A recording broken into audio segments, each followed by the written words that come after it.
મારું નામ રેખા ઠક્કર છે અને આજે હું આપ લોકો માટે લઈને આવી છું સત્તુનું સુપર ડ્રિંક્સ. એટલે સત્તુનું જે સુપર ડ્રિંક્સ છે એ પાણીમાં પણ બનાવી શકાય છે અને બટર મિલ્કમાં પણ બનાવી શકાય છે અને એ બંને ડ્રિંક્સ છે એ આપણે ખૂબ ઉપયોગી છે. તેમાંથી કેલ્શિયમ મળે છે, તાકાત આપે છે, તાજગી આપે છે અને જ્યારે પણ તમને થાક લાગતો હોય તો તમે સત્તુનું સેવન કરી દેશો અને કોલ્ડ ડ્રિંક્સ એનું પીશો તો તમને ચોક્કસ એનો ફાયદો 15 દિવસમાં દેખાશે. એ તમને શક્તિ અને તાકાત તો આપે જ છે અને જ્યારે ફાયદાકારક છે. સત્તુનું પાણીમાં કોલ્ડ ડ્રિંક્સ બનાવવા માટે 1 ગ્લાસ પાણી જોઈશે.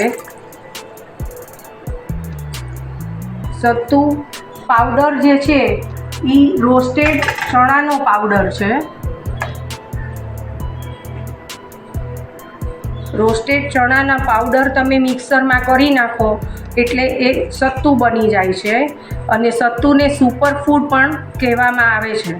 તમારે 1.5 ચમચી જેટલો પાવડર પાણીમાં નાખવાનો રહેશે અને થોડો ચાટ મસાલો એડ કરો અને જો તમને ફુદીનાની ફ્લેવર ગમતી હોય તો થોડો ફુદીનો પણ પાવડર તમે એડ કરી શકો છો. આ જે ફુદીનાનો પાવડર છે એ મેં માર્કેટમાંથી ફુદીના લાવી અને એને બરાબર સાફ કરી વોશ કરી અને પછી એને ઘરમાં થાળીમાં સુકાવી દીધા છે. એટલે આ પાવડર પણ તમારે ખૂબ જ ઉપયોગી થાય છે અને એન્ટીઓક્સિડન્ટ પણ છે. એટલે તમારે ઇન્સ્ટન્ટલી શરબત બનાવવા હોય, કાચી કેરીના છે, સત્તુના છે, તો એમાં આ પાવડર તમને ખૂબ જ ઉપયોગી થશે. અને લાસ્ટમાં તમે ચપટી પિંક સોલ્ટ એડ કરી દેજો અને ચપટી તમે મરીનો ટેસ્ટ આમાં બહુ જ ફાઇન લાગે છે એટલે તમારે મરીનો ટેસ્ટ પણ થોડા એડ કરી દેવાના. સિમ્પલ રીતે બનાવવામાં આવે છે.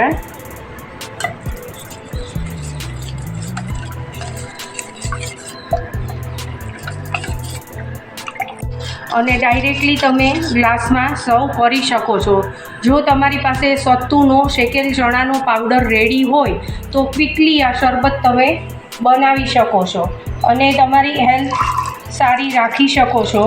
ટેસ્ટમાં પણ બહુ જ સરસ છે અને તમને તાકાત અને તાજગી આપે છે. અને લાસ્ટમાં તમારે 2-3 જેટલા બરફના ક્યુબ છે એ એડ કરવાના છે. આ તમારું સત્તુનું સુપર કોલ્ડ ડ્રિંક્સ તૈયાર છે.